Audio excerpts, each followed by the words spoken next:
إن الحمد لله نحمده ونستعينه ونستغفره ونعوذ بالله من شرور أنفسنا ومن سيئات أعمالنا من يهده الله فلا مضل له ومن يضلله فلا هادي له ونشهد أن لا إله إلا الله وحده لا شريك له ونشهد أن سيدنا وحبيبنا ومولانا محمدا عبد الله ورسوله صلى الله عليه وعلى آله وصحبه وسلم الذي أكمل الله به قصر النبوة أي ختم الله به النبوة وحكم أن لا نبي بعده وأعلن في القرآن بالبرهان أن محمدا صلى الله عليه وسلم خاتم النبيين والمرسلين الذي أرسله بالحق بشيرا ونذيرا وداعيا إلى الله بإذنه وسراجا منيرا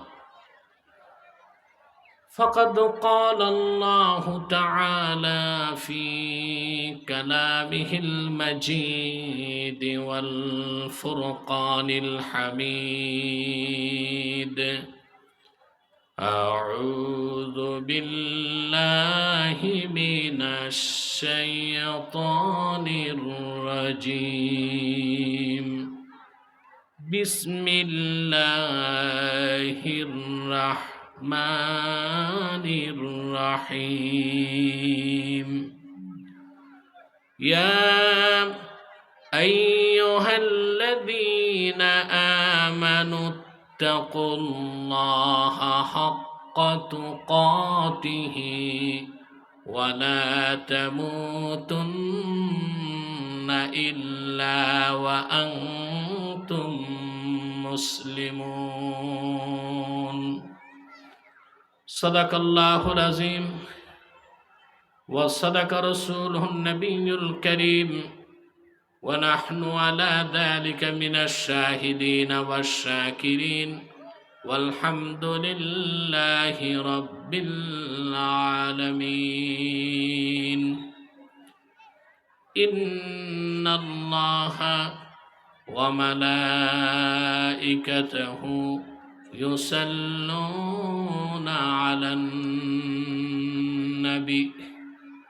يا أيها الذين آمنوا صلوا عليه وسلموا تسليما اللهم صل على mic ঠিক করো যা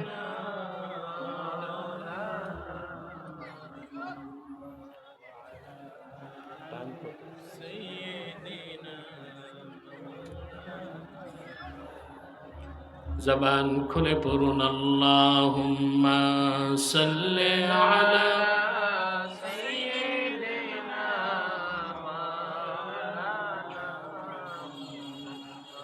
ওয়া আলা আলি সাইয়্যিদিনা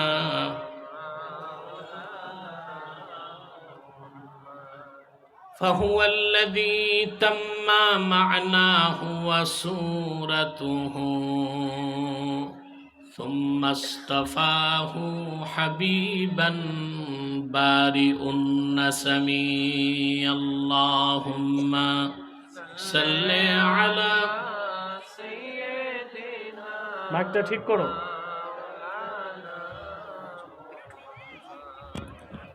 এই ঠিক না সাউন্ড ঠিক করো যাও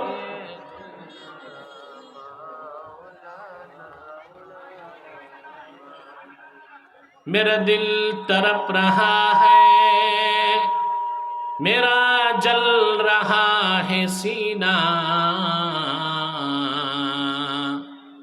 ये दवा वही मिलेगी, मुझे ले चलो मदीना।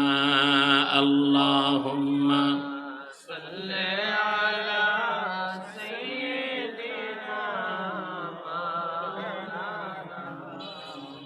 व अला आलि सय्यिदिना मौलाना मुहम्मद। मुहम्मदुन रसूलुल्लाहि सल्लल्लाहु अलैहि वसल्लम खतमल्लाहु बिहिन नबुव्वा व हकमन ला नबिय्य बअदहु बलगल उला बिकमालिहि कशफत दुजा बिजमालिहि हसनत जमीअ खिसालिहि।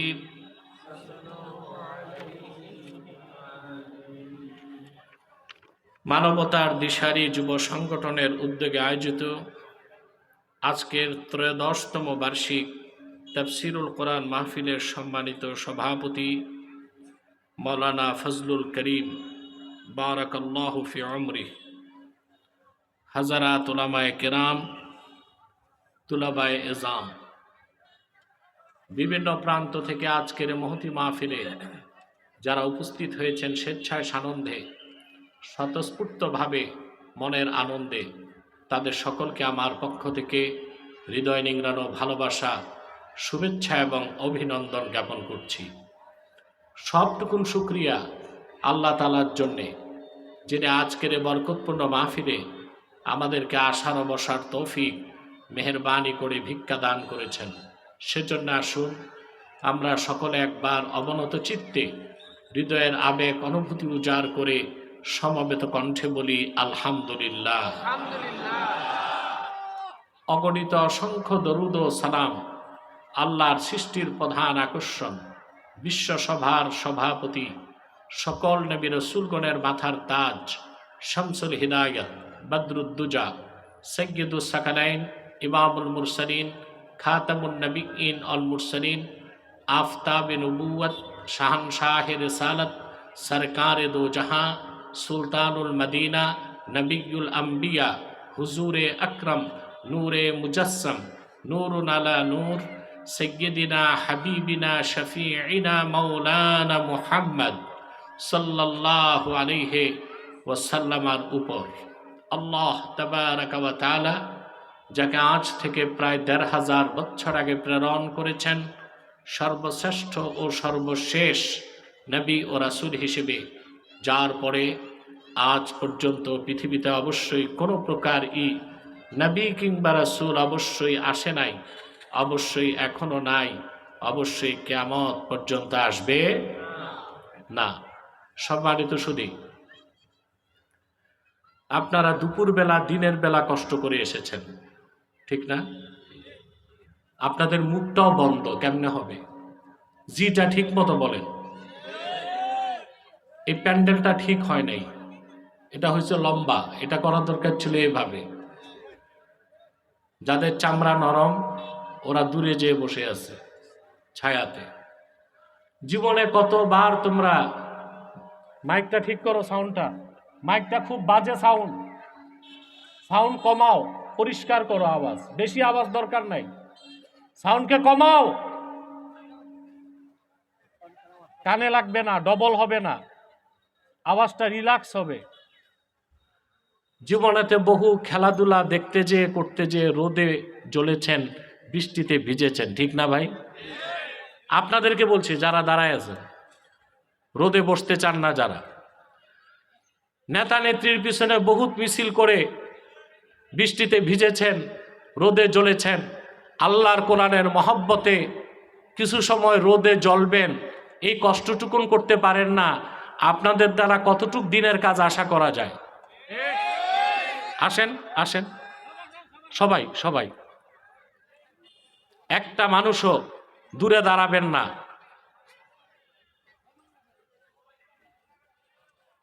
ওই হেলিকপ্টারের কাছে যাদের দেখতেছেন ওরা আসতে পারবে না, ওইখানে 70% মহিলা, ওরা ওখানেই থাক।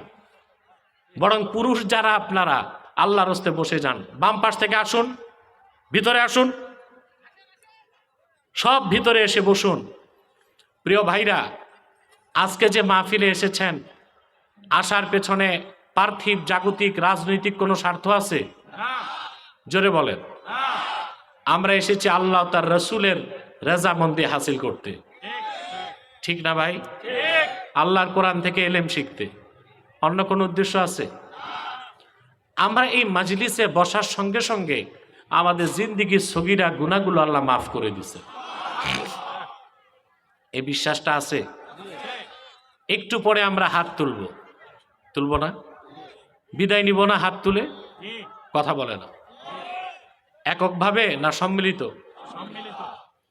এককভাবে দোয়া কবুল হতেও পারে, নাও হতে পারে, কিন্তু রাসূলুল্লাহর উম্মতের সম্মিলিত দোয়া আল্লাহ ফেরত দেন না।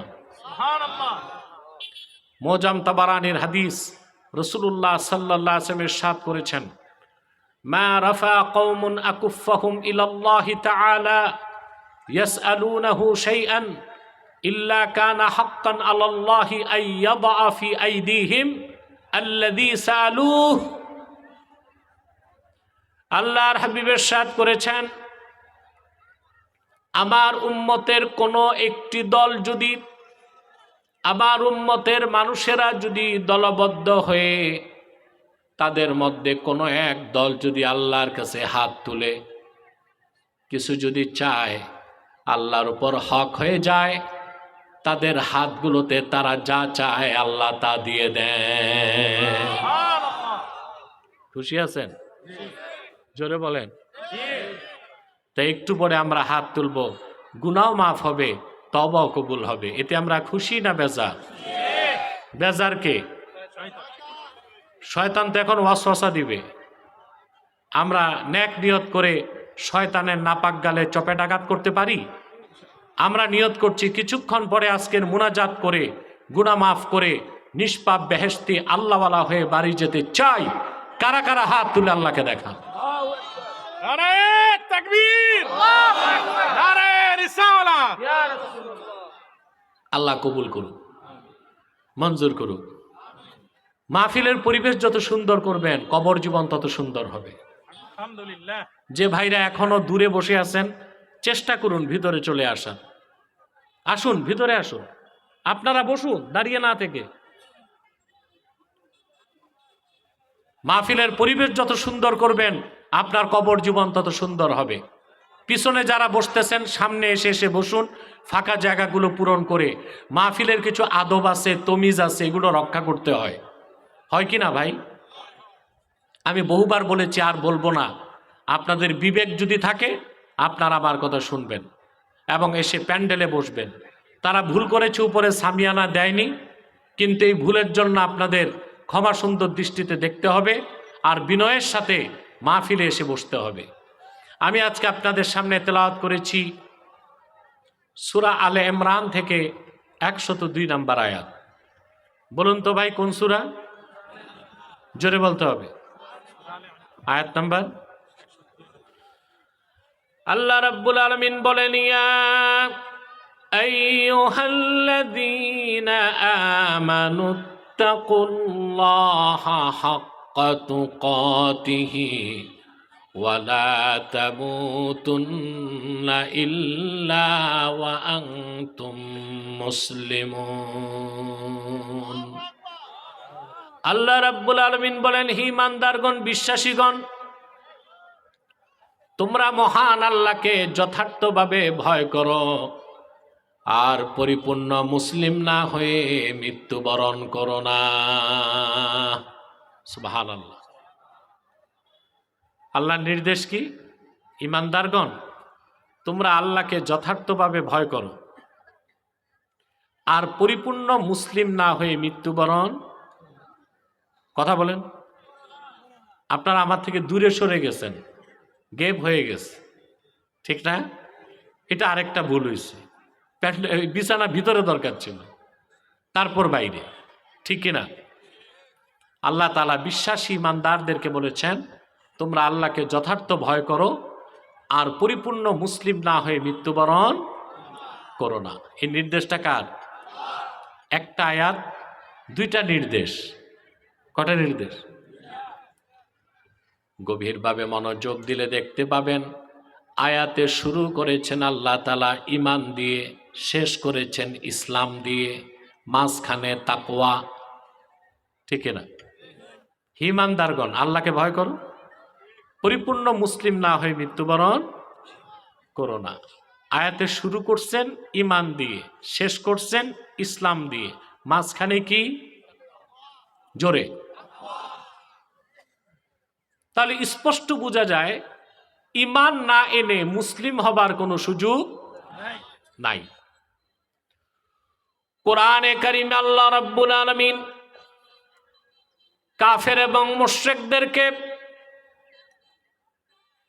মুসলিম হতে বলেন নাই, কাফের মুশরিকদেরকে বলেছেন ঈমান আনো, ঈমানদারদেরকে বলেছেন ইসলামে প্রবেশ করো। আল্লাহ পাক বলেন ইয়া আইয়ুহাল্লাযীনা আমানু দুখুলু ফিস-সিলমি কাফা ওয়া লা তাত্তাবিউ খুতুওয়াতিশ শাইতান ইন্নাহু লাকুম আদুউম মুবিন।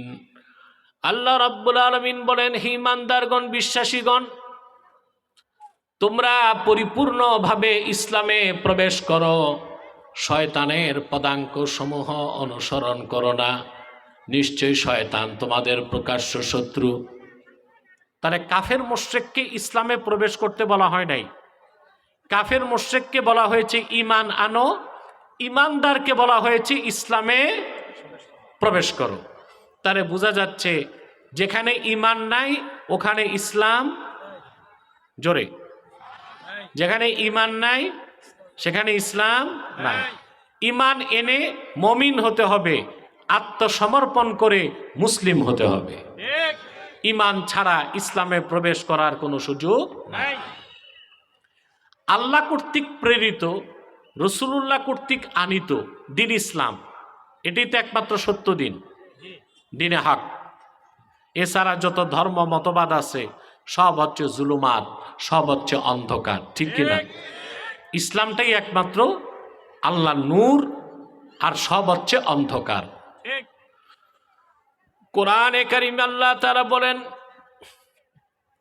ইউরিদুনা আন ইউতফিউ নূরাল্লাহি বিআফওয়াহিহিম ওয়া ইয়াবাল্লাহু ইল্লা আন ইউতিম্মা নূরাহু ওয়ালাউ কারিহাল কাফিরুন।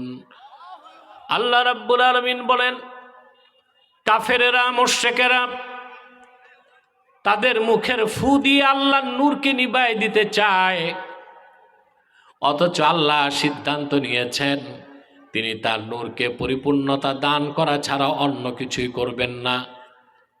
আল্লাহ রাব্বুল আলামিন তার আখিরি নবী নূর নবীজি মুহাম্মদ মুস্তাফা সাল্লাল্লাহু আলাইহি ওয়াসাল্লামকে প্রেরণ করে ১৫০০ বছর আগে তার নূর ইসলামকে পরিপূর্ণ করে দিয়েছেন।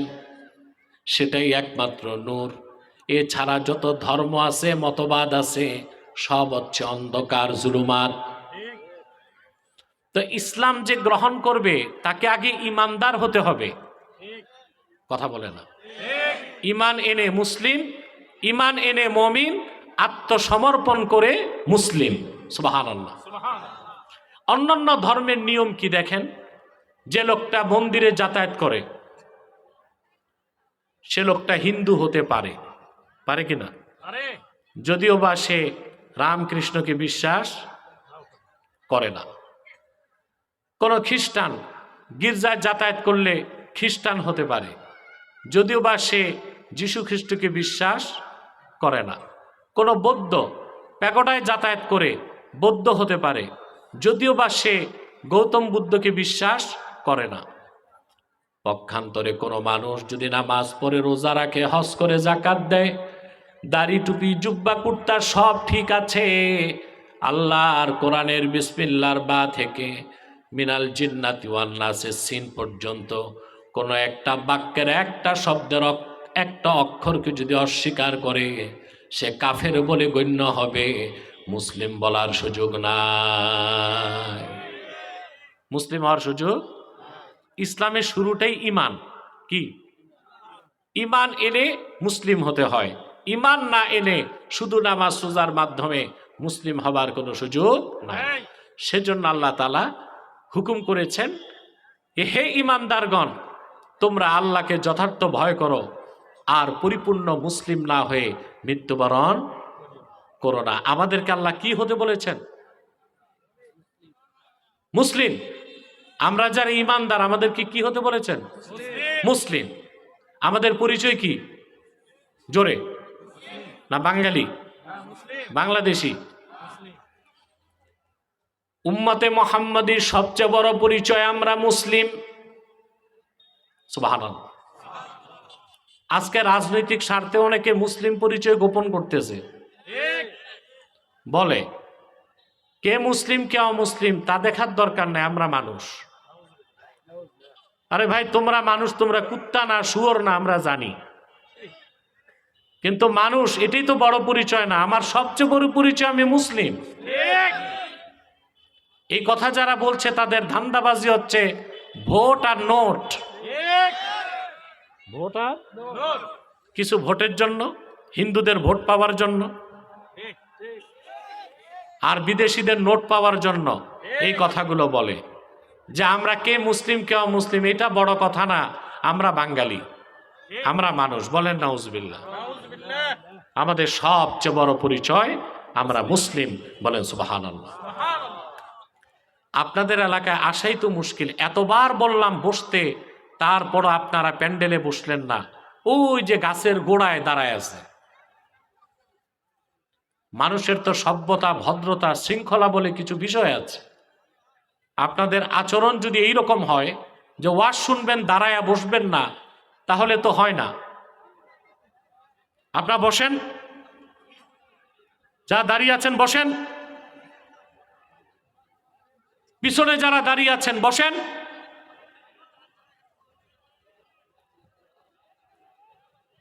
ফাঁকা জায়গাগুলো বাদ দিয়ে সামনে এসে বসেন। আপনাদেরকে বলছি, যারা পিছনে বসেছেন সামনে এসে বসেন। প্রিয় ভাইরা, বলুন তো আমাদের বড় পরিচয় কি? জোরে।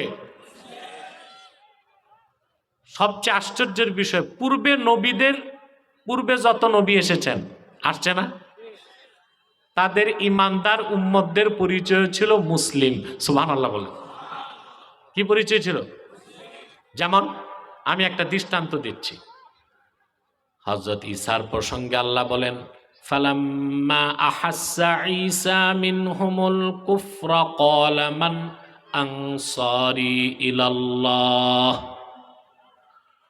ক্বালাল হাওয়ারিয়্যুনা নাহনু আনসারুল্লাহি আমান্না বিল্লাহি ওয়াশহাদ বিআন্না মুসলিমুন।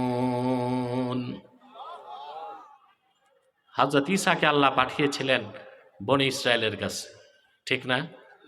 আমার দিকে আমার খুব বিব্রত হচ্ছে কথা বলতে। এতটা দূরে আপনারা বসছেন, এটা কি হয় নাকি? তা আমাকে সাপোর্ট দেন, কথা লাগবে, চুপচাপ বসবেন না। বনি ইসরায়েলের নবী ছিল ঈসা, ঠিক না? তিনি যখন কলেমার দাওয়াত দিলেন, দেখলেন বনি ইসরায়েল গ্রহণ করে না। আল্লাহ বলেন, ঈসা যখন অনুভব করলো বনি ইসরায়েলের কুফরি, তখন তিনি চূড়ান্ত ডাক দিলেন, মান আনসারি ইলাল্লাহ, আল্লাহকে সাহায্য করার জন্য আমার সাথে কে কে আসো? 12 জন দাঁড়ায় গেছে। কয়জন? তাদের নাম হাওয়ারিয়ুন। কি নাম? 12 জন। এদের হাওয়ারি কেন বলা হয়েছে? একটি বর্ণনায় তারা সাদা কাপড় পরত, আরেকটি বর্ণনায় তাদের মন পরিষ্কার ছিল, আরেকটি বর্ণনায় তারা ধোপার কাজ করত, আরেকটি বর্ণনায় সাহায্যকারীকেও হাওয়ারি বলা হয়। 12 জন দাঁড়ায় বলল, নাহনু আনসারুল্লাহ, ঈসা আমরা আল্লাহকে সাহায্যকারী। তুমি সাক্ষ্য থাকো, আমান্না বিল্লাহ, আল্লাহর উপর আমরা ঈমান এনেছি, ওয়াশহাদ বিআন্না মুসলিমুন, তুমি সাক্ষ্য থাকো আমরা ঈমানদার আত্মসমর্পণশীল মুসলমান বান্দা। পরিচয় কি ছিল? মুসলিম। কি ছিল? হযরত সুলাইমানের প্রসঙ্গে আল্লাহ কোরআনে বলেন, নাম শুনছেন না সুলাইমান? পিতার নাম কি? দাউদ আলাইহিস সালাম। বাইবেলে খ্রিস্টানরা সুলাইমানের নাম লিখছে সলোমন। কি লিখছে? ইহুদি খ্রিস্টানরা শুধু আল্লাহর কিতাব বদলায় নাই, নবীদের নামও বদলাই দিছে। দাউদের নাম রাখছে সলোমন, দাউদের নাম ডেভিড, সুলেমানের নাম সলোমন, ইলিয়াসের নাম এলসিস, ইদ্রিসের নাম অদ্রিক, ইসহাকের নাম, ইয়াকুবের নাম জ্যাকব। তারপরে হযরত হাওয়ার নাম রাখছে ইভা, কি? ইব্রাহিমের নাম রাখছে আব্রাহাম। আল্লাহর কিতাবগুলি যারা বদলাই দিছে, নবীদের নাম বদলানো তাদের পক্ষে কি কঠিন কিছু ছিল? এই সুলেমান পয়গম্বর বাইতুল মুকাদ্দাস থেকে সারা দুনিয়াকে শাসন করছে। ওনার পাশের রাষ্ট্রে ইয়ামানে এক মহিলা রানী ছিল, তার নাম ছিল বিলকিস।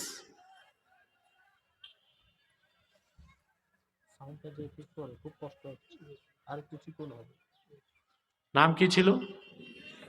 সাবার রানী। শুনছেন না? এই মহিলা ছিল সম্রাঙ্গী, বীরাঙ্গনা, প্রচন্ড সাহসী। হযরত সুলেমান তাকে কালেমার দাওয়াত দিলেন পত্রযোগে। কিসে? পত্রের ভাষা কি ছিল আল্লাহ বলেন, وَإِنَّهُ مِنْ سُلَيْمَانَ وَإِنَّهُ بِسْمِ اللَّهِ الرَّحْمَنِ الرَّحِيمِ أَلَّا تَعْلُوا عَلَيَّ وَأْتُونِي مُسْلِمِينَ। হযরত সুলেমান পত্রে লিখলেন, পত্রটি সুলেমানের পক্ষ থেকে শুরু করছি আল্লাহর নামে, যিনি রহমান ও রহিম। তোমরা আমার বিরোধিতায় ঔদ্ধত্য প্রদর্শন করো না, বরং ঈমান এনে মুসলিম হিসেবে আমার কাছে চলে আসো। পরিচয় কি ছিল? সুবহানাল্লাহ। পূর্বের নবীদের ঈমানদার উম্মতদের পরিচয় ছিল কি? আল্লাহ তাআলা ১৫০০ বছর আগে আখিরি নবী মুহাম্মদ মুস্তাফা সাল্লাল্লাহু আলাইহি ওয়াসাল্লামের মাধ্যমে দিন ইসলামকে পরিপূর্ণ করে দিলেন। ১৫০০ বছর আগ থেকে আজ পর্যন্ত, আজ থেকে কিয়ামত পর্যন্ত এই দিনকে যারা বিশ্বাস করবে, আল্লাহ তাদের নাম দিয়েছেন মুসলিমিন। আমাদের নাম কি? সুবহানাল্লাহ।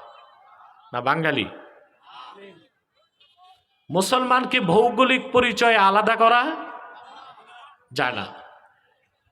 কে বাঙালি, কে পাকিস্তানি, কে আফগানি, কে ইরানি, কে ইরাকি, কে আরবি, কে অনারবি, ইসলামের দৃষ্টিতে এটা মৌলিক পরিচয় না। ইসলামের দৃষ্টিতে আমাদের মৌলিক পরিচয় কালেমায় বিশ্বাসী সবাই মুসলমান। আমাদের পরিচয় কি? আমরা এই পরিচয় ছাড়তে পারবো জীবন গেলে? কথা বলেন। তা ২-৪টা ভোট আর কিছু নোটের জন্য যারা এই পরিচয় বাদ দিতে চায়, তাদের দিয়ে আমরা কিছু আশা করতে পারি? এটা মুনাফিকি না? কথা বলেন। রাসূলুল্লাহর উম্মতের পরিচয় হবে মুসলমান। সুবহানাল্লাহ।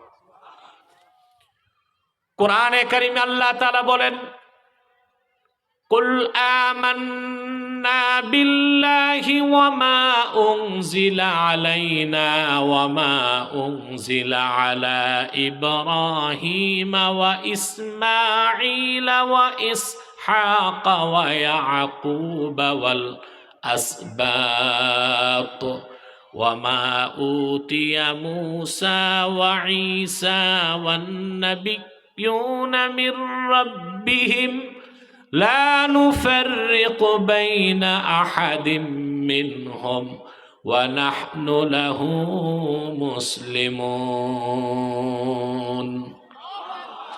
আল্লাহ রাব্বুল আলামিন বলেন, হাবিব আমার মুহাম্মদ সাল্লাল্লাহু আলাইহি ওয়াসাল্লাম, আপনি ঘোষণা করুন, আমরা ঈমান এনেছি আল্লাহর উপর, ঈমান এনেছি যা নাজিল হয়েছে আমাদের উপর, এবং যা নাজিল হয়েছে ইব্রাহিম, ইসমাইল, ইসহাক, ইয়াকুব ও তাদের বংশধরদের উপর, এবং যা দেয়া হয়েছে মুসা এবং ঈসাকে।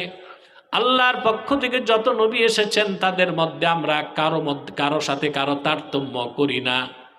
ওয়া নাহনু লাহু মুসলিমুন, আমরা হচ্ছি বিশ্বাসী আত্মসমর্পণশীল মুসলমান। পরিচয় কি? জোরে। আল্লাহ রাব্বুল আলামিন সূরা আলে ইমরানে আবার বলেন, قل يا أهل الكتاب تعالوا إلى كلمة سواء بيننا وبينكم ألا نعبد إلا الله ولا نشرك به شيئا ولا يتخذ بعضنا بعضا أربابا من دون الله فإن تولوا فقولوا اشهدوا بأننا مسلمون। আল্লাহ রাব্বুল আলামিন বলেন, হাবিব আমার মুহাম্মদ সাল্লাল্লাহু আলাইহি ওয়াসাল্লাম, আপনি ঘোষণা করুন, হে আহলে কিতাব, তাআলাউ ইলা কালিমাতিন সাওয়াইন বাইনানা ওয়া বাইনাকুম, আসো একটি কথায় আমরা ঐকমত্য স্থাপন করি, যে কথাটা আমরাও বিশ্বাস করি তোমরাও বিশ্বাস করতে পারো। সেটা কি? আল্লাহ নাবুদা ইল্লাল্লাহ, আমরা আল্লাহ ছাড়া কারো ইবাদত করব না।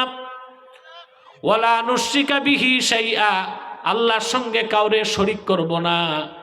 ওয়ালা ইয়াত্তাখিদা বা'দুনা বা'দান আরবাবাম মিন দুনিল্লাহ, আর মহান আল্লাহকে বাদ দিয়া আমরা মানুষ হয়ে অন্য মানুষকে রব বানাবো না। কটা কথা? আল্লাহ ছাড়া কারো ইবাদত, জোরে, আল্লাহর সাথে কাউকে শরীক, আল্লাহকে বাদ দিয়া মানুষ হয়ে মানুষকে রব বানাবো, এটা মানতে পারছি? কথা বলেন। এই তৃতীয় কথাটা মানতে পেরেছি? বলেন, মানতে পারছি? পারি নাই। দেখেন, আমরাও কিন্তু আল্লাহকে বাদ দিয়া মানুষ হয়ে মানুষকে রব বানাই। বলেন নাউজুবিল্লাহ। সেটা কিভাবে? আপনার নির্বাচনে নেতা নির্বাচন করেন না? তো নেতাকে নির্বাচিত করে সংসদে পাঠান। কেন পাঠান? গম চুরি করতে, চাল চুরি করতে? সে হচ্ছে আপনাদের আইন প্রণেতা, আপনাদের আইন বানাবে, ঠিক না? তো সংসদ সদস্যরা সব বসে, স্পিকার বলে বিল উঠানোর পর, এই বিলের পক্ষে কে কে? তখন যারা পক্ষে তারা বলে হা। কি বলে? স্পিকার তখন বলে হা, জয়যুক্ত হয়েছে। বাস, এটা আইন হয়ে গেল। কি হয়ে গেল? দেখা গেল তার সরাসরি কোরআন সুন্নাহ বিরোধী। আল্লাহ হালাল করছেন, আইন করে আপনারা হারাম করলেন। আবার একটা বিল উঠলো, হা জয়যুক্ত হলো, আইন হয়ে গেল। দেখা গেল আল্লাহ হালাল করছে, আপনারা হারাম করছেন। কথা বলেন, এটা শিরিক কিনা? জোরে বলেন। তা আল্লাহকে বাদ দিয়া মানুষ হয়ে মানুষকে রব বানাবার যে গুনাহ, এটা আমাদের মধ্যে আছে না নাই? তা আমরা কিভাবে তৌহিদপন্থী মুসলমান দাবি করি? আমাদের দ্বারা তো এই অপরাধটা হচ্ছে। তাহলে সমাধান কি? সমাধান আছে। যদি সংবিধানের শুরুতে লিখে দেওয়া হয়, বাংলাদেশ সংবিধানের মূল উৎস হলো কোরআন এবং সুন্নাহ। কি? সংবিধানের শুরুতে যদি এটা লেখা থাকে, বাংলাদেশ সংবিধানের মূল উৎস কোরআন এবং সুন্নাহ, এতটুক লিখে দিলে সংবিধানটা হালাল হয়ে যায়, বৈধ হয়ে যায়। আমরা কি তা করতে পারছি? 9 মাস জাতীয় ঐক্যমত্য কমিশনে মিটিং হয়েছে, হয়েছে না? কয়টা দল বসছে জানেন? 31টা দল। কতটা দল? এর মধ্যে প্রায় 11টা দল ছিল ইসলামী দল। কতটা? 9 মাস বসছে, মিটিং করছে, চা নাস্তার বিল আসছে 54 লাখ টাকা। গরিব দেশে মিটিং করতে যে 9 মাসে নাস্তার বিল আসে 54 লাখ টাকা। জানেন না এগুলো? তারপর যে সংস্কার হয়েছে, ঐক্য হয়েছে, এই সংস্কার ঐক্যের মাধ্যমে ভালো কিছু আশা করা যায়? সবাই মিলে যদি একটা কথা মানায় নিতে পারতেন ঐকমত্য কমিশনে, যে বাংলাদেশ সংবিধানের মূল উৎস হবে কোরআন ও সুন্নাহ, তাহলে আমরা বড় ধরনের শিরকের গুনাহ থেকে বেঁচে যেতে পারতাম। ঠিক কিনা বলেন? তাহলে ইবাদত হবে কার? আল্লাহর সাথে কাউকে শরীক করা যাবে না। আর আল্লাহকে বাদ দিয়া মানুষকে রব বানানো যাবে না। এই আয়াতে শেষে আল্লাহ বলেন, ফাইন তাওয়াল্লাউ ফাকুলু শাহাদু বিআন্না মুসলিমুন। এই কথা থেকে যদি আহলে কিতাব তাদের মুখটা ফিরায় নেয়, মুসলমান তোমরা বলে দাও, আহলে কিতাব তোমরা সাক্ষ্য থাকো, আমরা মুসলমান। তাহলে পরিচয় কি? আল্লাহর নির্দেশ কি? পরিপূর্ণ মুসলিম না হয়ে মৃত্যুবরণ। এখন আপনার কি পরিপূর্ণ মুসলিম হতে চান? তাকে তো বুঝতে হবে মুসলিম কাকে বলে, সংজ্ঞা কি। এতক্ষণ তো শুনলাম যে আমরা পরিপূর্ণ, এতক্ষণ শুনলাম আমাদের পরিচয় কি? মুসলমান। এটাই তো বড় পরিচয়। আল্লাহর নির্দেশ পরিপূর্ণ মুসলিম না হয়ে আমার সাক্ষাতে পরিপূর্ণ মুসলিম হবেন, হতে চান? সহজ ভাষায় কথাটিকে এভাবে বলা যায়, আল্লাহর আখিরি নবীজি মুহাম্মদ সাল্লাল্লাহু আলাইহি ওয়াসাল্লাম আল্লাহর পক্ষ থেকে যে দ্বীন এনেছেন, সেই দ্বীনকে বিশ্বাস করা হচ্ছে ঈমান। আর জীবনের সকল ক্ষেত্রে সেই দ্বীনের তাবেদারির নাম ইসলাম। বিশ্বাসের নাম কি? আর তাবেদারি? রাসূলুল্লাহর আনিত দ্বীনের তাবেদারি মানি আল্লাহর আনুগত্য। সুবহানাল্লাহ কইবেন না? আর ঈমান আনার পর আল্লাহর আনুগত্যটাই ইসলাম। ঈমান আনার পরে যে আল্লাহর আনুগত্যকে বিনা প্রশ্নে মেনে নিল, তার নাম মুসলিম। সুবহানাল্লাহ। কথাগুলো কি কঠিন না সহজ? কোরআনে কারিমে আল্লাহ তাআলা কিভাবে আল্লাহর আত্মসমর্পণ আল্লাহর কাছে করতে হয়, আনুগত্য প্রদর্শন করতে হয়, সেই দৃষ্টান্ত আল্লাহ তাআলা দিয়েছেন হযরতে ইব্রাহিম আলাইহিস সালামের মাধ্যমে। সুবহানাল্লাহ বলবেন। জাতির জনকের নাম কি? জোরে। মুসলিম জাতির জনকের নাম কি? মুসলমান যারে তাকে আব্বা বানাতে পারে, বাপ বানাতে পারে। সমস্ত দুনিয়ার মুসলমানদের রুহানি পিতা, আধ্যাত্মিক পিতা মুহাম্মদ সাল্লাল্লাহু আলাইহি ওয়াসাল্লাম। সুবহানাল্লাহ। সমস্ত দুনিয়ার মুসলমানদের আদি পিতা আদম আলাইহিস সালাম। সমস্ত মুসলমানদের জাতির পিতা ইব্রাহিম আলাইহিস সালাম। যারে তারে মুসলমান বাপ বানাতে পারে না। এগুলো বিগত 16 বছর করছেন আপনারা, করছেন না? তওবা করা দরকার না? আল্লাহ আমাদেরকে তওবা নসিব করুক। বলুন আল্লাহুম্মা আমিন। জোরে বলেন আল্লাহুম্মা আমিন।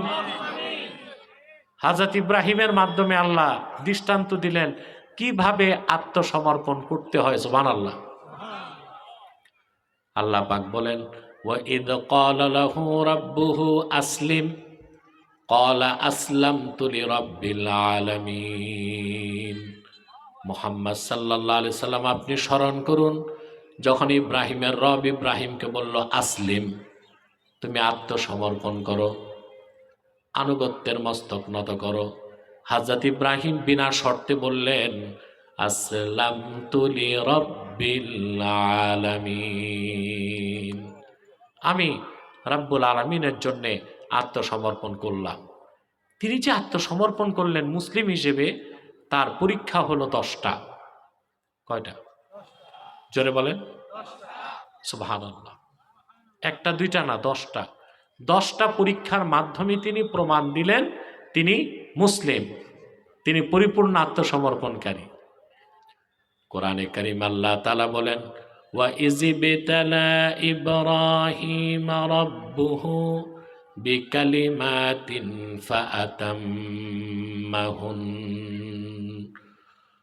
قال إني جاعلك للناس إماما قال ومن ذريتي قال لا ينال أحد الظالمين। আল্লাহ রাব্বুল আলামিন বলেন, মুহাম্মদ সাল্লাল্লাহু আলাইহি ওয়াসাল্লাম স্মরণ করুন ইব্রাহিমের রব ইব্রাহিমের যখন পরীক্ষা নিলেন। সুবহানাল্লাহ। সবগুলো পরীক্ষা ইব্রাহিম উত্তীর্ণ হয়ে যাবার পরে আল্লাহ ডাক দিয়া বললেন, রে ইব্রাহিম, পরীক্ষায় তুমি সফল হয়ে গেছো, এবার আমি তোমাকে গোটা মানব জাতির জন্য নেতা বানায় দিব। তাহলে এখান থেকে বোঝা যায় মুসলমানদের নেতৃত্ব যে দিবে তাকে ঈমানের পরীক্ষায় উত্তীর্ণ হইতে হবে। আমাদের যারা নেতৃত্ব দেয় তারা ঈমানের পরীক্ষায় উত্তীর্ণ না, দুর্নীতির পরীক্ষায় উত্তীর্ণ। কথা বলেন, কিসে উত্তীর্ণ? কিভাবে চুরি করা যায়, জনগণরা ঠকানো যায়। কথা বলেন, দেশের টাকা লুটপাট করা যায়। আমাদের নেতারা এগুলো ভালো জানে। ঠিকটা তো ঠিক মতো বললা না? মুসলমানদের নেতৃত্ব যারা দিবে ঈমানের পরীক্ষা তাদেরকে পাশ হতে হবে। যাদের পিছনে আপনারা বাঙালি ঘুরেন, ইল্লা মাশা আল্লাহ, অল্প সংখ্যক ছাড়া, যাদেরকে আল্লাহ চাইছেন তারা ছাড়া আপনাদের অধিকাংশ নেতাই খুঁজলে দেখবেন ঈমানটাও নাই। হয় মুনাফিকুন, নয় মুশরিকুন, নয় কাফিরুন, কমসে কম চোর চোরটা দুর্নীতিবাজ লম্পট। বাংলাদেশ ধ্বংসের মূলে এটা, ঠিক কিনা? আপনার সংবিধান পরিবর্তন করে কি করবেন? আগে মানুষের দিলকে বদলান। আগের সরকার 16 বছর বলে গেছে দিন বদলের চেষ্টা। দিন বদল করা যায়? দিন বদল কে করেন? আমরা দিল বদল করতে পারি। কি দিল? মানুষের দিলগুলো সংস্কার করুন, ভালো নেতা তৈরি করুন। কোরআন হাদিসের শিক্ষা ছাড়া ভালো নেতা তৈরি করা। মুসলমানকে যারা নেতৃত্ব দিবে অবশ্যই তাদেরকে ঈমানের পরীক্ষায় উত্তীর্ণ হইতে হবে। বলেন সুবহানাল্লাহ। ঈমানের পরীক্ষায় উত্তীর্ণ না হলে মুসলমানদের নেতৃত্ব দেওয়া সম্ভব না। বাংলাদেশে মাদ্রাসা আছে হাজার হাজার, মসজিদ আছে 3 লাখের উপরে। কথা বলেন, বাংলাদেশে যত মাহফিল হয় আরব বিশ্বের বাইরে দুনিয়ার কোথাও এত মাহফিল। কথা বলেন। তারপরও দেশ স্বাধীনের 54 বছর পরে ইসলামের পক্ষে একটা বিল পাশ করতে পারছি? কথা বলেন। কেন? আমরা ভালো, কিন্তু আমাদেরকে যারা নিয়ন্ত্রণ করে সমস্যা তাদের মধ্যে। সমস্যা। আমি একটা দৃষ্টান্ত দিয়ে থাকি। মনে করেন একটা বাস, খুব দামি বাস, এটা ঘাটাইল তো না? ঘাটাইল থেকে বাসটা যাবে চট্টগ্রাম, কক্সবাজার, বুঝলেন? বাসের মধ্যে 40 জন লোক, সব নেককার, 10 জন মুহাদ্দিস, 10 জন পীর সাহেব, 10 জন মুফাসসির, 10 জন দরবেশ। বাসের সব কি? আউলিয়া কেরাম। শুধু ড্রাইভার জারি দিয়েছেন সেই ইয়াবা খায়, মাতাল। বাস কি নিরাপদে পৌঁছবে? কথা বলেন না। সবাইরই নিয়ে অ্যাক্সিডেন্ট। বাংলাদেশটা চালায় মাত্র 3000 মানুষ। কত? 3000। বড় অফিসার ছোট অফিসার নিয়ে 3000। প্রধানমন্ত্রী, president, parliament member, SP, DC, সচিব, উপসচিব, টিএনও, ইউএনও, এমনকি ওসি, সব নেওয়া হয় কত? 3000। খুব বেশি ধরলে হয় 3000। মানুষ আছে 18 কোটি, দেশ চালায় 3000। তা আপনারা 18 কোটি সব মানুষও যদি মুসলমান হয়ে যান, নেককার হয়ে যান, 3000 যদি ঠিক না করেন, আপনার গন্তব্য সঠিক হবে? তো সংস্কার কোথায় দরকার? দিলে ওই 3000 জি কোথায় সংস্কার দরকার? দিলে ওই 3000 যদি ঠিক করেন দেশ ঠিক। এছাড়া কেয়ামত তক ঐক্য মৈত্য কমিশনে বৈশাও দেশকে সংস্কার করা যাবে না। ঠিক এই সংস্কার করতে করতে আমাদের ছোট ভাই শরীফ ওসমান হাদি তো জীবনটাই দিয়ে দিল। ঠিক দুঃখ পান নাই? জি আমার লাগছে, কলিজায় লাগছে। ছাত্র নেতাদের মধ্যে সে ছিল ব্যতিক্রম। 10টা টাকাও খায় নাই। মাদ্রাসার ছাত্র, আপোষ করে নাই, দেশের পক্ষে কথা বলেছে, ভারতীয় আধিপত্যবাদের বিরুদ্ধে কথা বলে গিয়েছে।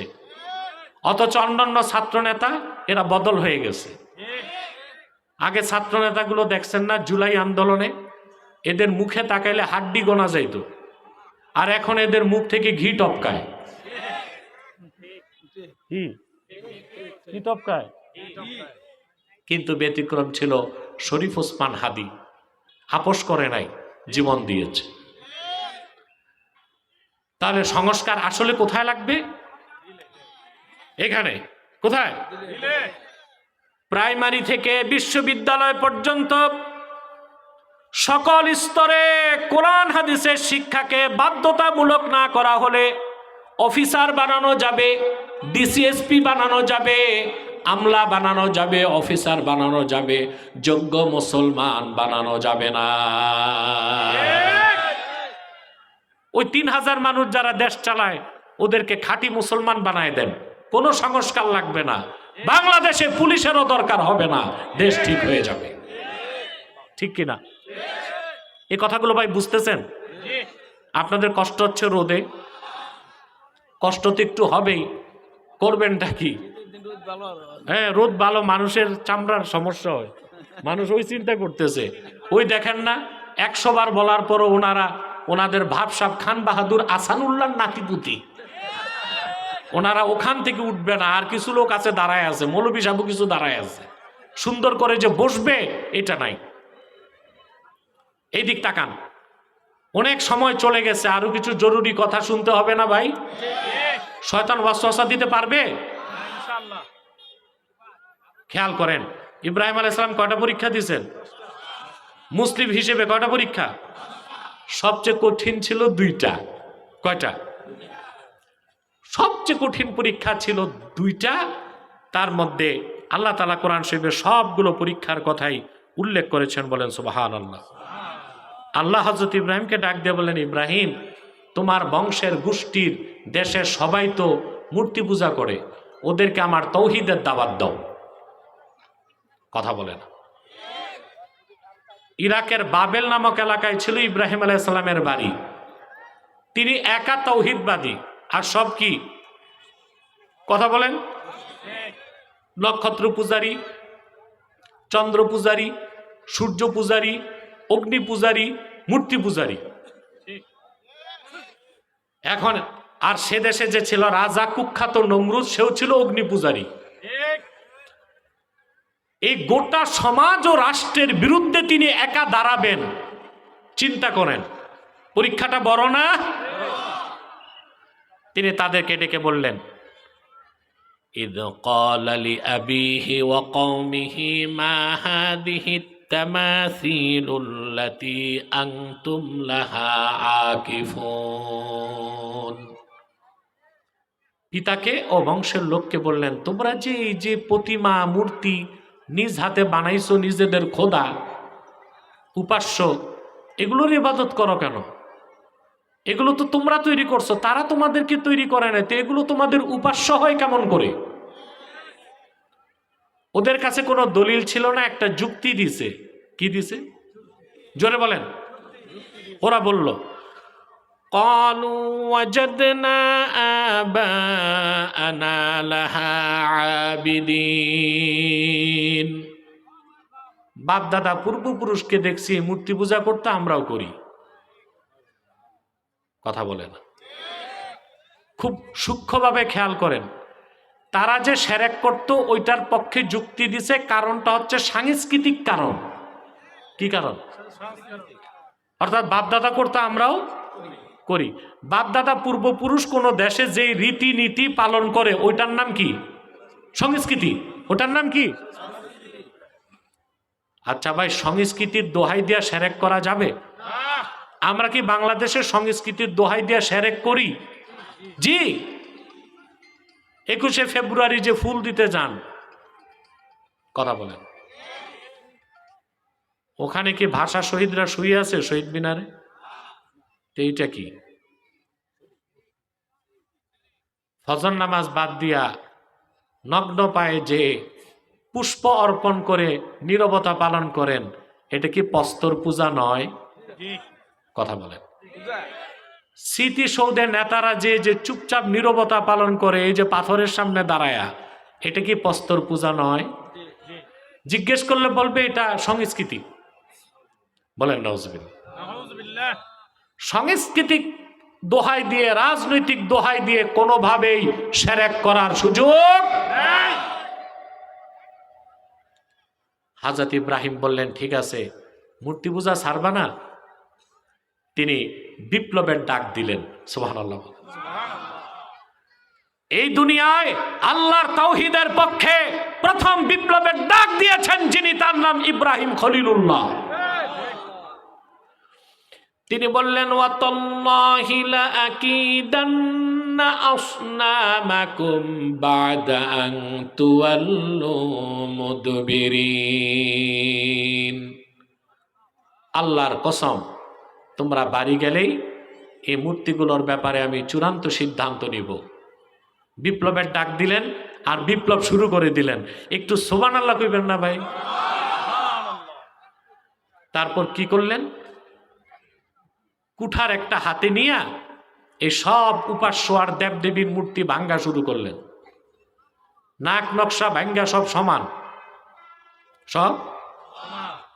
আল্লাহ কোরআনে সেটা বলেন, কোরআন কারীমে, فَجَعَلَهُمْ جُذَاذًا إِلَّا كَبِيرًا لَهُمْ لَعَلَّهُمْ إِلَيْهِ يَرْجِعُونَ। জুদাদা, তিনি মূর্তিগুলোকে ভাঙ্গা টুকরা টুকরা করে মাটির সাথে মিশিয়ে দিয়েছেন। বড়টারে দাঁড় করায় রাখছেন যেন মূর্তি পূজারীরা তার কাছে জিজ্ঞেস করতে যেতে পারে। সকালবেলা সব এসে দেখে ওদের খোদা নামের বেহুদা সব উপুত হয়ে পড়ে আছে। ওরা বলতে লাগলো, আমাদের উপাস্যগুলোরে এইরকম পিটান পিটাইছে লোকটাকে। মনে রাখবেন, যে বিপ্লবে নেতৃত্ব দেয় নিজেকে গোপন রাখতে, ওরা চিনে ফেলছে। ওরা বলল, قالوا سمعنا فتى يذكرهم يقال له إبراهيم। একজন যুবকের নাম শুনেছি, এই মূর্তিগুলোর বিরোধিতা করে, লোকেরা তারে ইব্রাহিম বলে ডাকে। ডাকা হলো ইব্রাহিম আলাইহিস সালামকে। জিজ্ঞেস করা হয়েছে, মূর্তিগুলো ভাঙছো তুমি? ইব্রাহিম আলাইহিস সালাম দেখলেন, যদি বলি আমি ভাঙছি তো দ্বীনের দাওয়াত দেওয়ার আগেই তাকে মেরে ফেলবে। আবার যদি বলে আমি ভাঙ্গি নাই তো মিথ্যা হয়। তিনি তাওরিয়ার সুযোগ নিলেন। তাওরিয়া, কথা বুঝতে পারছেন?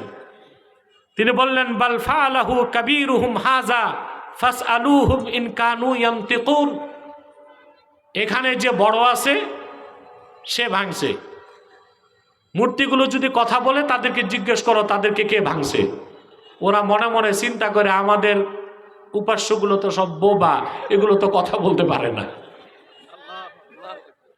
প্রিয় ভাইরা, তিনি তাওরিয়া করছেন। তাওরিয়াটা বুঝাই দিব। কথা তিন প্রকার। কয় প্রকার? একটা হচ্ছে সিদক, সত্য। আরেকটা হচ্ছে কাজিব, মিথ্যা। আরেকটা হচ্ছে তাওরিয়া। ইমাম বাইজাবি লেখেন, আল্লাযী ইয়াহতামিলুল মা'নায়াইন, আল কালামুল্লাযী ইয়াহতামিলুল মা'নায়াইন। যে কথা দুইটা অর্থ রাখে, একটা মনে একটা বাইরে। একটা মনে, এটারে কি বলা হয়? এটা বিপদে পড়লে জায়েজ আছে। বিপদে পড়লে শিখাই দিব। কথা বলেন। ইংরেজ খেদাও আন্দোলনে ভারতে যার নামটা আসে সবার আগে, তিনি মাহমুদুল হাসান দেওবন্দি রহমতুল্লাহ। নাম শুনছেন? ওনাকে বাদ দিলে দেওবন্দের ইতিহাস অপরিপূর্ণ থাকে। ওনার হাতে গড়া ছাত্র ছিল হযরত হোসেন আহমদ মাদানী রহমতুল্লাহ। নাম শুনছেন? তো মাহমুদুল হাসান দেওবন্দি যখন ইংরেজ বিরোধী আন্দোলন করতেছেন, ইংরেজরা আসছে তাকে ধরতে, ইংরেজ পুলিশ, বুঝছেন? মাহমুদুল হাসান দেওবন্দি রহমতুল্লাহ ইংরেজদের দ্বারা অ্যারেস্ট হয়েছেন এবং 2 বছর কারাগারে ছিলেন মাল্টাতে। কোথায়? গ্রেফতার তো হয়েছে ওস্তাদ, কিন্তু ওস্তাদ একা জেলখানায় থাকবে কি করে এটা চিন্তা করে হোসেন আহমদ মাদানী রহমতুল্লাহ স্বেচ্ছায় কারাবরণ করছেন উস্তাদের খেদমত করতে। এরকম শাগরেদ পাবেন এখন দুনিয়ায়? কথা বলেন। আমাদের দেশেতে এত নোংরা সংস্কৃতি দেখা যায়, উস্তাদ মাদ্রাসায় ছাত্র আনছে, পরে ছাত্র উস্তাদকে বের করে মাদ্রাসা দখল করছে। এই কলঙ্ক আসেনি দেশে? আছে। আর মাহমুদুল হাসান দেওবন্দি উস্তাদ, বৃদ্ধ মানুষ কারাগারে কেমনে থাকবে, তারে উজু করাবে কে, তারে ভাত খাওয়াবে কে? হোসেন আহমদ মাদানী স্বেচ্ছায় তার সাথে কারাগারে ঢুকে গেছে। তো মাহমুদুল হাসান দেওবন্দিকে যখন গ্রেফতার করতে আসছে আগে ইংরেজরা, তো এসে পুলিশ ওনাকে জিজ্ঞেস করতেছে মাহমুদুল হাসান কাহা? তান বলতে পারতেছে না আমি মাহমুদুল হাসান। কয় ভাই কুছদের ঠেরো, কয় দাঁড়াও। পুলিশকে দাঁড় করায় উনি দূরে যে থুতু ফেলছে, থুতু ফেলে দূরে দাঁড়ায় বলতেছে কুছদের পেহলে তো মাহমুদুল হাসান यहीं पे थे। কিছুক্ষণ আগে তো মাহমুদুল হাসান এখানেই ছিল। কথা বলেন, নিজের কথাই বলতেছে, আগে যেখানে ছিল ওই জায়গা দেখাইতেছে। আমি মাহমুদুল হাসান বলতেছে না, একটু আগে তো এখানেই ছিল। সুবহানাল্লাহ কইবেন। পুলিশ তো ফাঁকি খাইছে, মাহমুদুল হাসানকে খুঁজতেছে, আর মাহমুদুল হাসান সেফ এক্সিট। তো বিপদে পড়লে তাওরিয়া করা কি আপনাদের দরকার আছে? আপনাদের কিছু মানুষের বউ আছে দারোগা টাইপ, গোয়েন্দার চেয়েও বেশি প্রশ্ন করে, কি করছো, কই গেছো, কেন, কিন্তু, যদি, তবে, জান কাহিল করে দিবে। কথা বলে না। তখন মাঝে মধ্যে তাওরিয়ার প্রয়োজন হইতে পারে। হযরত ইব্রাহিম তাওরিয়া করলেন যে বড় ভাঙছে, যে বড় সে ভাঙছে, মনে মনে আমি তো বড়। আর ওরা ভাবছে বড় মূর্তি। আবার বলছে যে ভাঙছে কে, ওদেরকে জিজ্ঞেস করো। বলতে তো পারে না যে আমাদের খোদাগুলো কথা কয় না। নাউজুবিল্লাহ কইবেন না। সংবাদ চলে গেল নমরুদের কাছে। নমরুদ ক্যাবিনেট বসাইছে। কি? ওরা সিদ্ধান্ত নিয়ে বলল ক্বালু হাররিকুহু ওয়ানসুরু আলিহাতাকুম ইন কুনতুম ফাইলিন। এত বড় কাজ, এত সাহস! ইব্রাহিমকে একটা শাস্তি দিতে হবে, তাকে তোমরা আগুনে জ্বালাও। নাউজুবিল্লাহ কইবেন না। আর তোমাদের ইলাহগুলোকে সাহায্য করো যদি তোমরা আসলেই কিছু একটা করতে চাও। কথা বুঝতেছেন ভাই? শুনতেছেন? যেই কথা সেই কাজ। আগুনের কুণ্ডলী নির্মাণ করা হলো। সময় দেখো, দেখো ভাই, আমি যে বসছি 1 ঘন্টা কিন্তু চলে গেছে। 2:15 থেকে 3:15। আরো কিছু সময় কষ্ট করবেন। যে আয়াতের তফসির করতেছি, তফসিরটা তো শুনতে হবে পুরা। কষ্ট হবে না তো? আর যারা দাঁড়ায় আছে ওদেরকে আর বসতে বলবো না। এগুলো হচ্ছে সুম্মুম বুকমুন উময়ুন ফাহুম ওই অবস্থা। এগুলো শুনবে না, না শুনুক, দাঁড়ায় আছে তাই ভালো। গাছও দাঁড়ায় আছে, ওরাও দাঁড়ায় থাক। প্রিয় ভাইরা, খেয়াল করে শুনুন কথা। আগুনের কুণ্ডলী নির্মাণ করা হলো। আগুনের কুণ্ডলী কাঠের কামানের উপর হযরত ইব্রাহিমকে বসায় দেওয়া হলো। দাউ দাউ করে আগুন জ্বলছে। কাঠের কামানে তিনি বসা, সামনেই আগুন, কিছুক্ষণ পর আগুনে যাবেন। হযরত ইব্রাহিম কতটুকু আল্লাহর কাছে আত্মসমর্পণ করেছেন, আল্লাহ রাব্বুল আলামিন তা পরীক্ষা নিতে চাইলেন। পরীক্ষা নিতে জিবরিলকে আল্লাহ পাঠায় দিলেন। জিবরিল এসে ইব্রাহিম খলিলকে বললেন, ইব্রাহিম, কিছুক্ষণ পর তুমি আগুনে যাবা, কেউ তোমারে রক্ষা করবে না। এখন আলাকা হাজাতুন ইয়া ইব্রাহিম, সাহায্যের দরকার আছে কিনা আমার কাছে বলো। আমি আল্লাহর সবচেয়ে শক্তিশালী ফেরেশতা, আমার নাম জিবরিল। হযরত ইব্রাহিম জিবরিলকে প্রশ্ন করলেন, জিবরিল, আমার সাহায্যের দরকার আছে, কিন্তু প্রশ্ন করি তোমাকে, হাজাতুন ইলাইকা আও ইলাল্লাহ, সাহায্যটা কি তোমার কাছে চাইবো নাকি যে আল্লাহর ভালোবাসায় আগুনে ঝাঁপ দিতে যাচ্ছি সেই আল্লাহর কাছে চাইবো? তুমি উত্তর দাও। পরীক্ষায় পাস। সুবহানাল্লাহ। জিবরিল চলে গেছে, কাঠের কামান ঘুরতে লাগলো, রশি কেটে দেওয়া হলো, ছিটকে হযরত ইব্রাহিম চলে গেলেন আগুনের কুণ্ডলিতে। আগুন তার শরীরে লাগার আগে তিনি পড়তে লাগলেন, হাসবি আল্লাহু ওয়া নি'মাল ওয়াকিল, আমার জন্য আল্লাহ যথেষ্ট, তিনি সর্বোত্তম অভিভাবক। সুবহানাল্লাহ বলেন। সুবহানাল্লাহ। আল্লাহর চেয়ে বড় অভিভাবক আছে? হ্যাঁ। আমার ভাইয়েরা, বুখারী শরীফের হাদিস, আল্লাহর হাবিব সাল্লাল্লাহু আলাইহি ওয়াসাল্লাম ইরশাদ করেছেন, হাসবি আল্লাহু ওয়া নি'মাল ওয়াকিল ক্বালাহা ইব্রাহিম হিনা উলকিয়া ফিন্নার। হযরত ইব্রাহিমকে যখন আগুনে নিক্ষেপ করা হয়েছে, আল্লাহর পয়গম্বর ইব্রাহিম সর্বপ্রথম এই দোয়াটা পড়েছেন, হাসবি আল্লাহু ওয়া নি'মাল ওয়াকিল। অর্থ কি?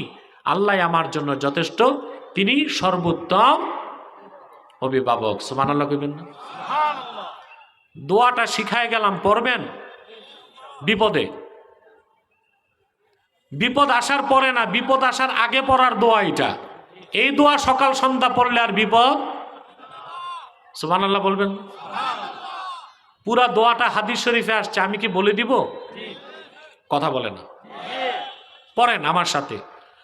হাসবি আল্লাহু লা ইলাহা ইল্লা হুয়া আলাইহি তাওয়াক্কালতু ওয়া হুয়া রাব্বুল আরশিল আযীম।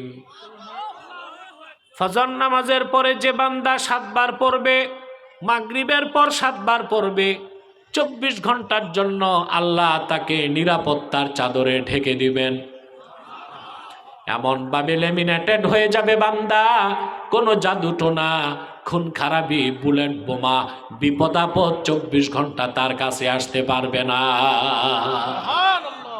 পড়বেন দোয়াটা। ফজরের পর কয়বার? মাগরিবের পর 7 বার। ফজর নামাজ বাদ দিয়া নাকি? ফজর নামাজ পড়ে 7 বার, মাগরিব নামাজ পড়ে 7 বার। এই দোয়াটা পড়বেন না ইনশাল্লাহ? বিপদ মুক্ত থাকতে পারবেন ইনশাল্লাহ। চলে গেলেন আগুনে। মুহূর্তের মধ্যে আল্লাহ তাআলা আগুনকে সবুজ বাগান বানায় দিলেন। সুবহানাল্লাহ। তিনি যাকে বাবা বলতেন, আজার, প্রাসাদের ছাদ থেকে তাকায় দেখে আগুনের কুণ্ডলীর ভিতরে সবুজ বাগানে হযরত ইব্রাহিম হাঁটতেছেন। সুবহানাল্লাহ। আফসোস করে সে বলল, সুবহানাল্লাহ, আফসোস করে সে বলল, নি'মার রাব্বু রাব্বুকা ইয়া ইব্রাহিম। ওরে ইব্রাহিম, তোমার রব কত উত্তম রব, তিনি তো একমাত্র রব এবং সত্য রব, তিনি উত্তম অভিভাবক। আমরা তোমারে আগুনে দিলাম, আর সেই আগুনের মধ্যে তোমার জন্য তিনি সবুজ বাগান বানায় দিলেন। একটি বর্ণনায় 3 দিন পর, আরেক বর্ণনায় 7 দিন পর, তাবারিখে তাবারিতে এসছে 40 দিন পর। ওই মঠটা মওজু। 3 দিন বা 7 দিন পর তিনি আগুন থেকে বেরিয়ে আসলেন। এটা দেখে অনেক মানুষ মুসলমান হয়ে গেছে। আল্লাহ নির্দেশ করছেন, ইব্রাহিম, এবার তুমি ইরাক ছাড়ো, ইরাক ছাড়ো। ইরাকের বাবেল, মনে থাকবে তো? ওনার আপন ভাতিজা ছিল লূত আলাইহিস সালাম, তাকে তিনি পাঠিয়ে দিলেন জর্ডান, আর তিনি সন্তান স্ত্রীদেরকে নিয়ে মিশর হয়ে চলে গেলেন কেনান। কোথায়? ফিলিস্তিন। আবার আল্লাহর পক্ষ থেকে 10 পরীক্ষার শেষ পরীক্ষা চলে আসলো। সুবহানাল্লাহ বলবেন না? আল্লাহ ডেকে বললেন, ইব্রাহিম তুমি তোমার স্ত্রী হাজেরার বড় সন্তান ইসমাইলকে মক্কায় রেখে আসো। সুবহানাল্লাহ কইবেন না? মক্কার নাম তখন ছিল বাক্কা। কি নাম ছিল? কোরআন শরীফ ও মক্কাকে আল্লাহ বাক্কা বলছেন। বাক্কা কেন? বাক্কা ইয়াবুক্কু তাবুক্কু মানে চূর্ণ বিচূর্ণ করা। সুমিয়াতিল মাক্কাতু বিবাক্কাতা লিআন্নাহা তাবুক্কু আনাকাল জাবাবেরা। মক্কাকে বাক্কা বলা হয় এই জন্যে, যত জালেম শাসক মক্কায় ঢুকতে চাইছে মক্কা তাদের গর্দানগুলো চূর্ণ করে দিছে। সুবহানাল্লাহ কইবেন? গেলেন তিনি মক্কায় স্ত্রী আর সন্তান নিয়ে, যে দেখেন কোনো মানুষ নাই, ঘর নাই, বাড়ি নাই, খাবারের পানিও নাই, কিন্তু হুকুম কার? আল্লাহ। ইসলাম মানে কি? আল্লাহর হুকুমের সামনে মস্তক নত করা। কি, কেন, কিন্তু, যদি খোঁজার সুযোগ। হযরত হাজেরাকে বসায় দিলেন, তিনি কোলের মধ্যে দিয়ে দিলেন ইসমাইলকে, মুখটা ফিরিয়ে চলে যাচ্ছেন। বুখারী শরীফের হাদিস, ফানাদাতহু উম্মু ইসমাইল, ইসমাইলের মা ডাক দিলেন তাকে। একবার, দুইবার, তিনবার কোনো জবাব নাই। চতুর্থবার হাজেরা বললেন, ওহে ইব্রাহিম, জনমানব শূন্য নির্জন মরুভূমির মধ্যে রেখে যাচ্ছেন, এই সিদ্ধান্ত কি আপনার না আল্লাহর ফয়সালা? এবার ইব্রাহিম আলাইহিস সালাম ঘুরে বললেন, ওহে হাজেরা, মনে রেখো আল্লাহর খলিল ইব্রাহিম আল্লাহর হুকুমের বাইরে একটা কদম ফেলতে পারে না। তারপরের ঘটনা আপনারা জানেন। পানি খুঁজতে তিনি গেলেন সাফা মারওয়ায়, 7 বার দৌড়ালেন, ফিরে আসলেন সন্তানের কাছে, দেখেন ইসমাইলের পদাঘাতে আল্লাহ জমজম কূপ তৈরি করে দিয়েছে। সুবহানাল্লাহ। জমজম পানি তিনি পান করলেন, সন্তানকে পান করালেন। ইয়ামানের এক বিখ্যাত বংশ ছিল জুরহাম। কি নাম? এদিক তাকান, এদিক তাকান। জুরহাম। তারা মক্কা শরীফ দিয়ে যাচ্ছিল, পানির সন্ধান পেয়ে তারা আসছে। এসে দেখে যেখানে জমজম কূপ সেখানে বসে আছেন স্বর্গীয় চেহারাদারী এক নারী, আর তার কোলে হীরকখণ্ডের চেয়েও সুন্দর এক শিশু বাচ্চা। ওরা বুঝে গেল এই নারী কোনো সাধারণ নারী নয়। এসে বলল, মা, পানি তৃষ্ণায় জীবন চলে যাচ্ছে, অনুমতি দিলে একটু পানি পান করব। হাজেরা বললেন, আল্লাহর বান্দারা কূপ, আমার না আল্লাহর কূপ।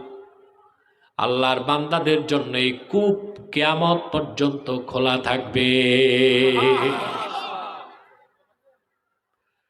তারা বলল, আমরা আর ইয়ামান যাব না, আপনি অনুমতি দিলে আপনার আশেপাশে বসবাস করব। এরাই ছিল ইসমাইল আলাইহিস সালামের নানার বংশ। সুবহানাল্লাহ কইবেন? ধীরে ধীরে মক্কা নগরী গড়ে উঠল। ফালাম্মা বালাগা মাআহু সাইয়া, হযরত ইসমাইল যখন দৌড়াদৌড়ির বয়সে পৌঁছল, একটি বর্ণনায় 7 বছর, আরেক বর্ণনায় 13 বছর বয়স, হযরত ইব্রাহিম ফিরে আসলেন। সুবহানাল্লাহ। কলিজার টুকরা সন্তানটারে বুকে লাগায় ধরলেন। সন্তানের ভালোবাসা যখন তার অন্তরে ঢেউ তৈরি করে দিল, এবার আসলো পরীক্ষা চূড়ান্ত ভাবে। আল্লাহ ডেকে বলেন, রে ইব্রাহিম, তোমার সবচেয়ে প্রিয় বস্তুটা আমার জন্য কোরবানি করো। পরপর 3 রাত দেখার পর তিনি বুঝে গেলেন তার সবচেয়ে আদরের সন্তান ইসমাইলকে আল্লাহ কোরবানি করতে বলেন। সন্তানকে ডেকে বুকের সাথে লাগায় বললেন, ইয়া বুনাইয়া ইন্নী আরা ফিল মানামি আন্নী আযবাহুক ফানজুর মাযা তারা। প্রিয় বৎস আমার ইসমাইল, আমি স্বপ্নে দেখি আমি তোমাকে জবা করছি, তুমি চিন্তা করে দেখো কি দেখলাম। হযরত ইব্রাহিম ছিলেন পয়গম্বর, ছেলে ইসমাইলও ছিল পয়গম্বর। সুবহানাল্লাহ। তিনি বুঝে গেছেন তার বাবা নবী, নবীর স্বপ্ন স্বপ্ন নয়, সেটা ওয়াহী। তিনি বললেন, ইয়া আবাতিফ আল মা তুমার, বাবা যা আদেশ পেয়েছেন তা করুন। সুবহানাল্লাহ বলবেন না? এবার আসেন, যে কথা বুঝাইতে এত কথা বললাম, আল্লাহ বলেন ইসমাইলকে তিনি হাত পা বেঁধে ফালাম্মা আসলামা, আল্লাহু আকবার, দ্বিবচন আল্লাহ ব্যবহার করছেন, আসলামা। পিতা পুত্র দুজনেই যখন আমার হুকুমের সামনে আত্মসমর্পণ করলো, ওয়াতাল্লাহু লিল জাবিন, চিৎ করে সন্তানকে শুইয়ে দিল জবাই করতে, পরীক্ষা হয়ে গেল। আমি ডেকে বললাম ফানাদাইনাহু আইয়া ইব্রাহিম কাদ সাদ্দাকতার রুয়া, আমি ডেকে বললাম ইব্রাহিম হইছে হইছে, জবাই আর লাগবে না, স্বপ্নরে তুমি সত্য বানাই দিছো, আমার হুকুমের সামনে তুমি পূর্ণ আত্মসমর্পণ করেছ, তোমার সন্তান ইসমাইলও করেছে, দুম্বা পাঠায় দিলাম, জবাই করে দাও। সুবহানাল্লাহ। আর মুসলিম হিসেবে পিতা পুত্র দুইজনকে দায়িত্ব দিলাম, আমার ঘর কাবা নির্মাণ শুরু করে দাও। সুবহানাল্লাহ। মুসলিম কিভাবে হতে হয় ইব্রাহিম আলাইহিস সালামের মাধ্যমে আল্লাহ শিক্ষা দিয়েছেন। এবার আসুন আমরা যে সবকটা নিব এই আলোচনা থেকে শিক্ষা নিতে হবে না? ঈমান কি? আল্লাহর আখিরি নবী নূর নবীজি মুহাম্মদ মুস্তাফা সাল্লাল্লাহু আলাইহি ওয়াসাল্লাম আল্লাহর পক্ষ থেকে ১৫০০ বছর আগে যে দিন আনলেন, সেই দিন ইসলামকে বিশ্বাস করার নাম ঈমান। আর জীবনের সকল ক্ষেত্রে সেই দিনের বিধানকে মেনে নিয়ে আল্লাহর আনুগত্য প্রকাশ করার নাম ইসলাম। আল্লাহ বলেছেন, ইয়া আইয়ুহাল্লাযীনা আমানুত্তাকুল্লাহা হাক্কা তুকাতিহি ওয়া লা তামুতুন্না ইল্লা ওয়া আনতুম মুসলিমুন। হে ইমানদারগণ, পরিপূর্ণভাবে তোমরা আল্লাহকে ভয় করো, যে আল্লাহকে ভয় করে সেই তো শরীয়তের বিধান মানবে। ঠিক কথা বলে না? ঠিক। এই জন্য তাকওয়ার কথা আসছে, অর্থাৎ ঈমান আনার পরে তাকওয়া ভিত্তিক জীবন যাপনে শরীয়তের পুরা তাবেদারির মাধ্যমে পরিপূর্ণ মুসলিম হওয়া যায়। আমরা কি পরিপূর্ণ মুসলিম হব? ওয়ালা তামুতুন্না ইল্লা ওয়া আনতুম মুসলিমুন। মুসলিম না হয়ে তোমরা মৃত্যুবরণ করো না। আজকে এতটুকুই সবক রইল। সাদাকাল্লাহুল আযীম ওয়া সাদাকা রাসূলুহুন নবিয়ুল কারীম ওয়া নাহনু আলা যালিকা মিনাশ শাহিদিন ওয়াশ শাকিরিন ওয়ালহামদুলিল্লাহি রাব্বিল আলামিন।